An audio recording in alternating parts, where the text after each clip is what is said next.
On the morning of January the 11th, 1992, two brothers sat in their car. They were driving towards a popular hunting spot that they visited in Madison, Indiana. While this drive was nothing new to them, they spotted something that they did not expect to see on the side of the road, a kind of strange object that they couldn't quite make out. Pulling the car over, the two exited the vehicle, and their hearts dropped. This was not a strange object at all. It was the burned remains of someone. The police were called at 10:55 a.m., where an investigation was immediately launched.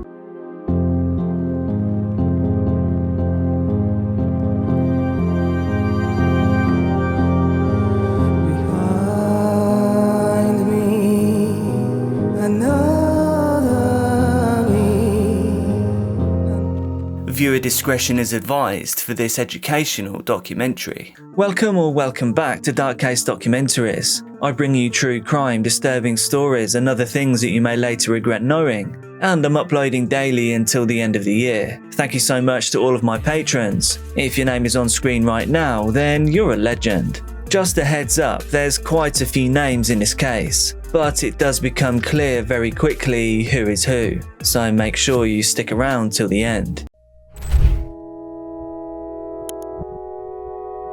Melinda Loveless was a 16-year-old girl from New Albany, and she struggled with her home life. She witnessed her father putting her mother through endless torment, resulting in her mother repeatedly attempting to end her own time on this earth, and this spread throughout her childhood years. With her parents' ultimate divorce, Melinda did her best to establish a circle of friends who could support her. Laurie Tackett was a 17-year-old girl. She had childhood experiences very similar to Melinda, growing up in Madison, Indiana, with parents who allegedly maltreated her. 15-year-old Hope Rippey, whilst more mild than the other two, also experienced a turbulent relationship with her parents amid their divorce, connecting with Melinda and Laurie in their teenage years. Toni Lawrence, who was friends with Rippey since childhood, had struggled after experiencing an attack by a boy in the neighborhood as a child. She too found solace in a group of friends. Shanda Sharer was born in Pineville, Kentucky in 1979, ultimately moving to New Albany after her parents divorced.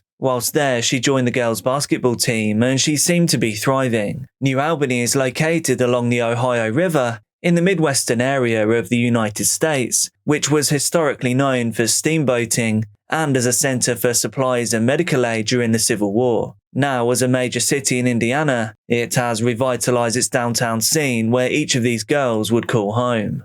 In 1990, Melinda Loveless began dating Amanda Heavrin. Both of the girls were 14 years old at the time. Despite the young love between them, it was difficult for Amanda to get close to Melinda. It was said that Melinda had consistently displayed erratic behavior, and she struggled to maintain healthy relationships. It was about a year later when Amanda met Shanda at middle school, but it wasn't on good terms. The two of them had gotten into a physical altercation. Since both of them were apparently to blame for the incident, Amanda and Shanda were placed in detention that day. And whilst there, they actually began to talk and get to know each other. Amanda was confused at the interaction, as was Shanda, as they both realised that they could actually be good friends instead of enemies. Deciding to squash the tension between them, Amanda and Shanda became friends. They would send letters back and forth to each other, where they would plan special outings. Amanda had even asked Shanda to come with her to a school dance. Although there did seem to be a romantic tone to their relationship, at that age it wasn't seen to be anything serious. Remember that at this time, Shanda was 12 years old. As the relationship between Amanda and Shanda developed, Melinda became increasingly jealous, unable to contain the anger that rose within her at the thought of her girlfriend spending significant time with someone else. Remember, Melinda and Amanda were an item. Upon hearing that Amanda had asked Shanda to come to the school dance with her, Melinda decided to show up to the event to find Shanda and to confront her. Shanda had no idea what was coming for her. As she was casually dancing, she was met with angry screams of Amanda's girlfriend. Not quite knowing how to respond, Amanda and Shanda both assured Melinda that they were just friends, leaving Melinda utterly dissatisfied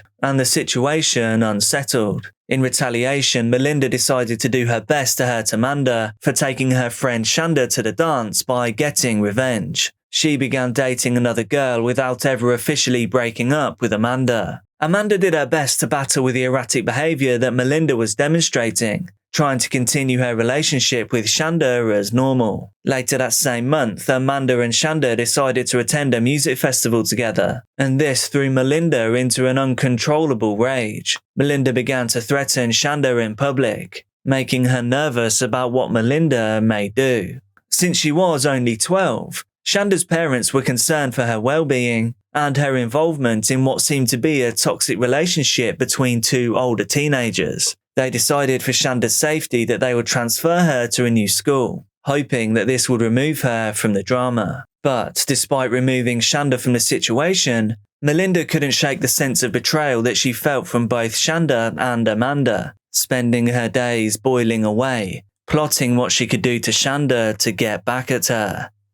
On the night of January the 10th, 1992, Melinda met up with her friends Laurie, Toni and Hope at her house, ready for a fun girls' night. Melinda talked with her friends about the events that had been going on between her, Amanda and Shanda, what we as adults see as silly teenage drama that hopefully they would simply forget about by early adulthood. But Melinda couldn't let it go, saying that she wanted to go to Shanda's house and scare her out of spending any more time with Amanda. Stopping at McDonald's to ask for directions, the four girls arrived at Shanda's dad's house in Jeffersonville with a plan to scare her out of ever bothering Melinda or Amanda again. Shanda sat downstairs watching TV after her dad and stepmother had gone to bed, enjoying the final hours of the night before she would go to bed as well, when she heard a knock on the door. Standing outside her front door were two teenage girls that she did not recognize. They asked if Shanda was home. She obviously replied that she was Shanda, but with a feeling of confusion looming inside. The two girls introduced themselves as Hope and Toni, friends of Amanda, calming Shanda's anxiousness at this interaction. The two explained that they were on their way to go and hang out with Amanda at an ominous location named the Witch's Castle. This was an abandoned stone house nearby. Shanda was reluctant to leave with these strangers, explaining that she was still busy until later on that evening. The four older girls then left and attended a music show, returning at around 12:30 a.m. to retrieve Shanda for a second time. This time it was Laurie and Hope who knocked on the door to retrieve Shanda. While still reluctant, Shanda decided to change her clothes and to go with them. This was the opportunity to spend time with Amanda and her new friends. As Shanda got into the back seat of the car, excited to spend a night out with some new friends, her heart stopped as Melinda jumped out from under a blanket. She was wielding a sharp weapon and held it to her throat.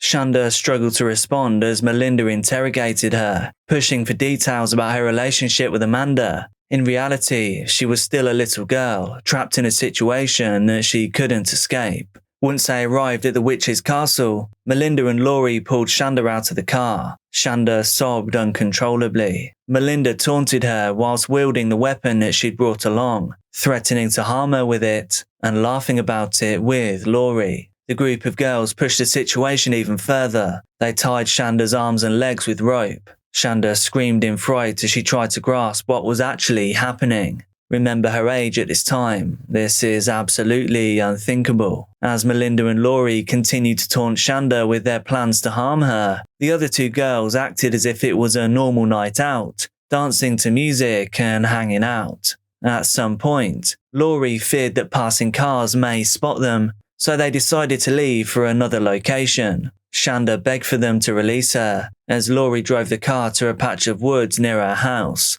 continuing to relentlessly instill fear into Shanda. With Toni and Hope staying in the car, out of their own fear about how the night had turned into a horror film, Melinda and Laurie brought Shanda to an abandoned building inside the woods. It was here that the true torture began. The two girls used their fists and weapons, leaving Shanda with multiple puncture wounds, slashes and bruises across her body. Finally, as Shanda begged for her life, the two girls used a rope to throttle her until she fell unconscious. They dragged her back to the car and placed her in the trunk. The two girls informed Toni and Hope that Shanda's life had ended.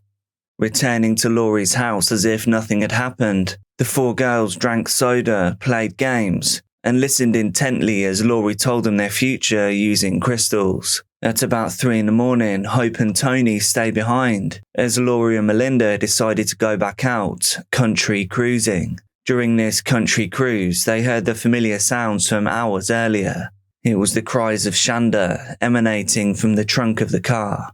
Laurie, with no ounce of mercy, stopped the vehicle. She opened the trunk and finished the job using a tire iron. She struck Shanda until silence fell over their remote country road. Instead of feeling any ounce of sorrow for what they had done, Melinda and Laurie joked with eagerness about the pure evil that they had just committed. Just before the sun rose on the morning of January the 11th, Laurie and Melinda returned to the house to wake up the other two girls, telling Laurie's mother that it was time to drive them home. Unknowingly to the parent, Shanda still lay in the trunk of the car. Laurie and Melinda beamed as they told the other two girls the story of what they had done to Shanda just hours before. The four girls stopped at a gas station where they bought a bottle of Pepsi, then emptying it out and filling it with gasoline. They then travelled to a nearby road and stopped alongside a field. Laurie and Hope exited the car. They then wrapped Shanda in a blanket, and Hope poured the gasoline from the Pepsi bottle all over her body.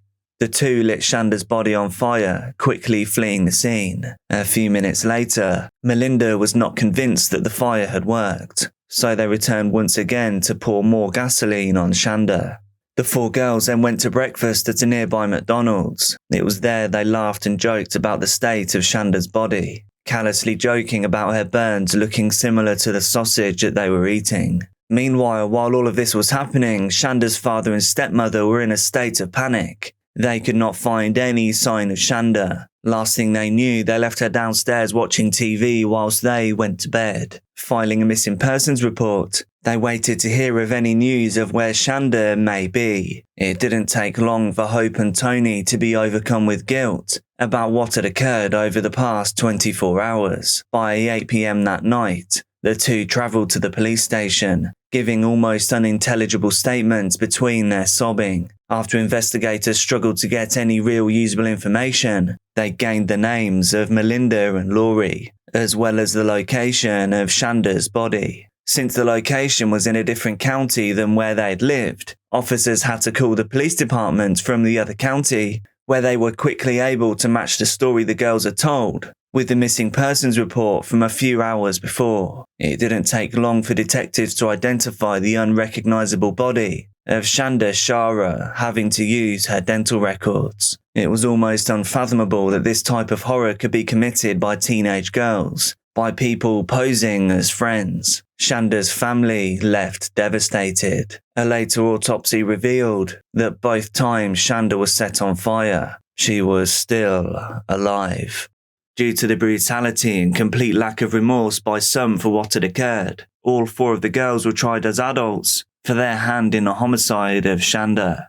Laurie Tackett and Melinda Loveless were sentenced to 60 years in prison, while Hope Rippey ultimately received 35 years and Toni Lawrence received 20 years. Despite these sentences, Toni Lawrence was released on December 14, 2000. She remained on parole until 2002. Hope Rippey was released on April 28, 2006, and she served parole until 2011. Laurie Tackett was released on January 11, 2018, on the 26th anniversary of what she had done to Shanda. Melinda Loveless, the jealous mastermind behind this operation, was released on September 5, 2019, and she is still serving parole. Shanda's father passed away due to complications relating to alcoholism in 2005. Shanda's mother and younger sister still struggle to this day, battling with the reality of the events that had occurred, a task made even harder by the fact that all of them have now been released from prison. Appearing on a Dr. Phil show, the two recounted their lack of belief that these four girls could ever be rehabilitated, or capable of feeling remorse for the absolute evil that they committed. Do you think the punishment fits the crime here? What do you think could be done to avoid something like this happening again in the future? Please do let me know down in the comments. Be careful out there, and I'll see you soon.